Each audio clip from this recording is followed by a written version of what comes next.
Okay, we're back. It's Bill and Dave. And, one thing that you want to do if you're going to be coaching for a while, you want to look ahead and you want to have a 2 or maybe even a 3-year plan. With high school, I mean, every 4 years, it's a completely different group of people that you're going to have there. So you can't really have a 5-year plan. You can't really look into the future that far. But like for instance, this is mostly, I think, applies to coaches who do cut, but it also applies to no cut coaches to some degree. Like for instance, I inherited a team where 9 out of the 10 varsity seniors all graduated in the same year. And then the one junior who was left decided she didn't want to play because all her friends were gone. So now I get to take a JV team and play them against varsity teams. And we ended up doing okay. I mean, it was okay. But now if that other coach had planned better to have more players prepared, then there'd be more of a consistent, steady success there. So one thing that I do, and I've almost always had to cut. So what I try to do on my teams is have a pretty good representation of different classes. So obviously, you want to have a nice, healthy senior class, but then you need, some juniors and you need some sophomores and you need at least a couple of freshmen to be on your squad because you want them to be around and have that 4-year experience.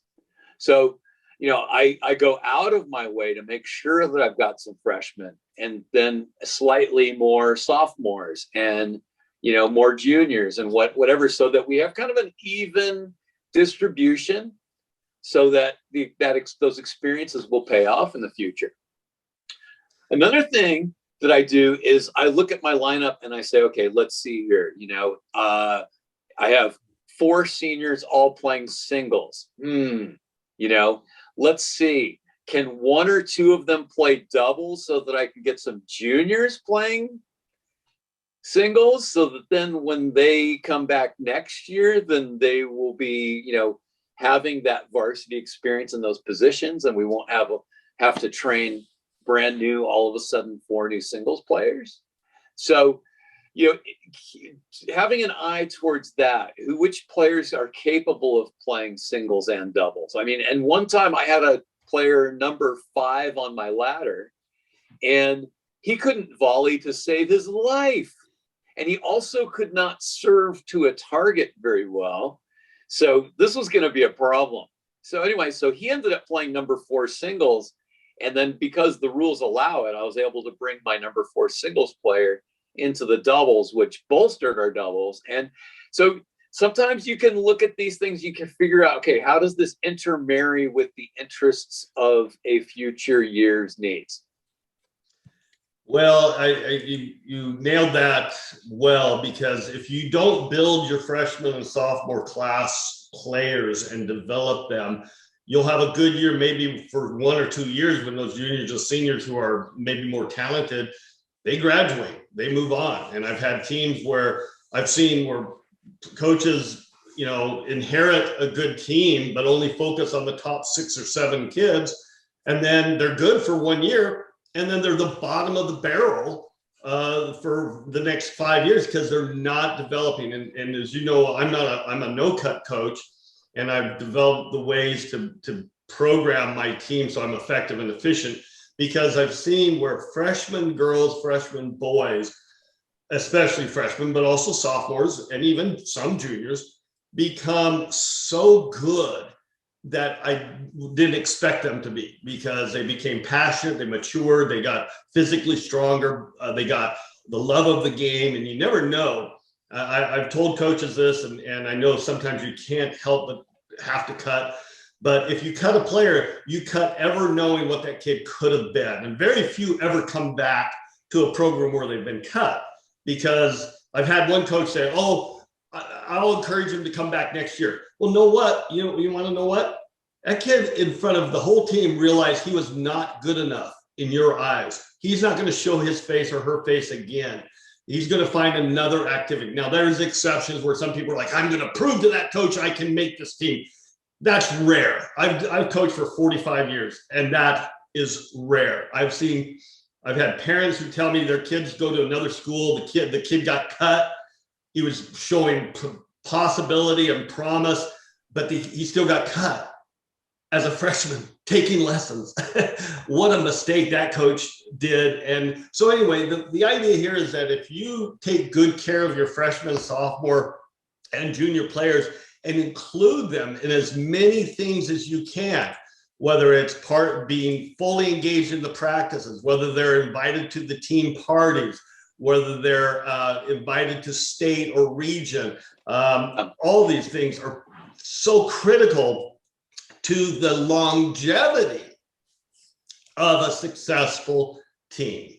Yes. And another thing that's really important too is that you probably have two really important objectives as you get started with your season.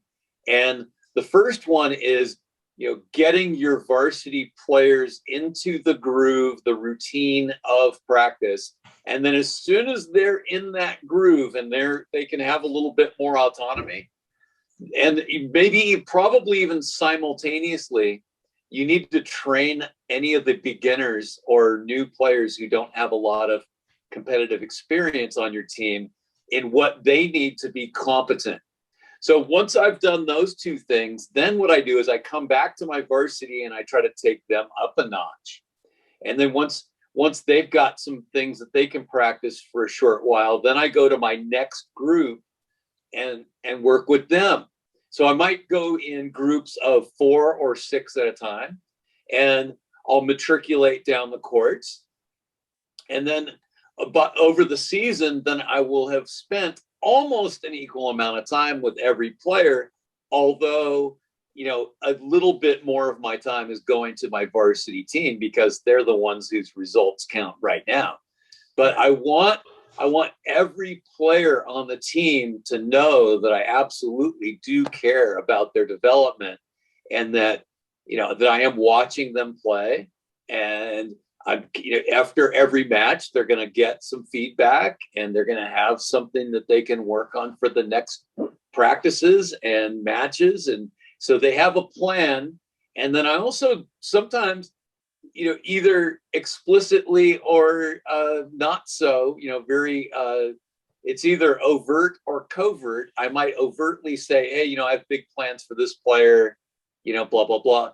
Sometimes I kind of have to whisper in their ear and go, hey, these seniors that we have here are not they don't really reflect my values really well. You're a junior. I'm not going to bother them a lot, but next year's going to be different. Right. So I have big plans for you. So also, it's before you're going in, after you're leaving a season and you're thinking about next year, it's good to go to each player and say, hey, what are your personal goals? What number do you want to play on this team? Are you willing to play singles or doubles if I need you to? Tell me what you're thinking about that. I mean, I had one player who was disappointed that he didn't get to play singles, but that was largely because he was dealing with an injury and I kept him in doubles to help protect him and so he wouldn't hurt himself worse. And then the next year, then when I asked him, hey, do you want to play singles or doubles? Yeah, I know you want to challenge our number one player. I know it, right? He said, oh no, coach, it's fine. I'll play doubles because I know I can really help the team there. And he went on to play college tennis. So even as a number one doubles playing, even as a number one, as a doubles player, he went into college tennis, which is kind of rare because usually you're only the number 1 and 2 players are going to be going on to college. Right. Well, and going back a little bit of talking about how you spend time with your top players versus your beginners and your intermediate and your JV and kids and so on and so forth. How you organize, we've talked about organizing practice, but one of the things that we do, especially at the start of the season, is the varsity are challenging every day for the first part of practice. And so because they're trying to establish the top 10 or top 12 are really the ones fighting for our top 7 positions. So we want to challenge every day, which gives me an opportunity to spend time with the beginner. So we talk about stroke production. We then talk about volley technique, serve technique, and spend time doing a lot of drills. And a lot of the drills that we do here, as you're seeing here, and all these drills are partner-fed drills. So again, it allows me to take a player out who's a raw beginner. A lot of these kids are beginners. I don't know if you can tell that these kids have just been taught strokes. Literally, some of them have been playing a year. Some of these kids over here on the right here have just been playing for less than 6 months. And I wish all my beginners look like that. Well, but these kids, this is what we teach them. I mean, we teach these strokes. This is not because they went and took lessons anywhere. None of these kids, especially this court, the one before this one, and these are all raw beginners right here. They've been playing probably a month in this video. So you can see that they're not as refined, but they're already performing at a level that's pretty definable as an advanced player. And so these kids are improving greatly. But my varsity are down playing their challenge matches on the lower 3 courts during this segment. So I'm spending that time with the beginners. Then, of course, the beginners need to go challenge too. They need to start establishing competitive experience, playing their matches, knowing where they belong on the ladder so that they have a point that they're starting. So just remember, folks, there's many ways that you can do this. You don't have to neglect one group to be focused on another group. You can do it very well if you're organized, and we're trying to give you some ideas on not necessarily this exact way, but this is one way that we do it that's very successful. Bill does it in a way that's very successful for him.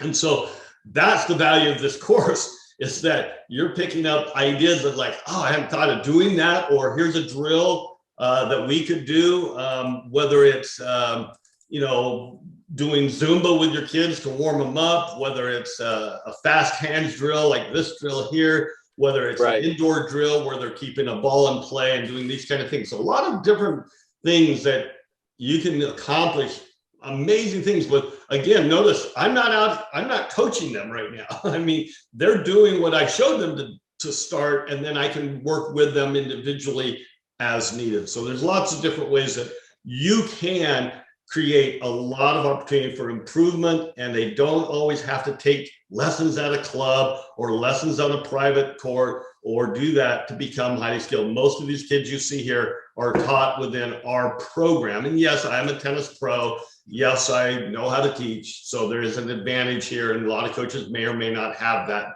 depth of knowledge. So make sure if you want to develop players, you are focused on what is good technique. So you're not just throwing balls out there and letting kids just flail away, because that almost never produces highly skilled players. All right. And so there are some ideas for how to become continuously better and avoid drop-offs from year to year that could be a discouragement to your team. All right. So that's it for now. And if you have any questions or comments, or there's a video that you'd like us to make, we will gladly do that. One thing we did is we made a special video on team captain selection and, the roles of team captain. So there are going to be a lot of bonus materials that you're going to get. And if you ever feel like there's something missing that you have a question about, let us know. We will make a special video for you, and then we'll get it to everybody else as well. Good. All right. Thank you. Bye. So that's all we got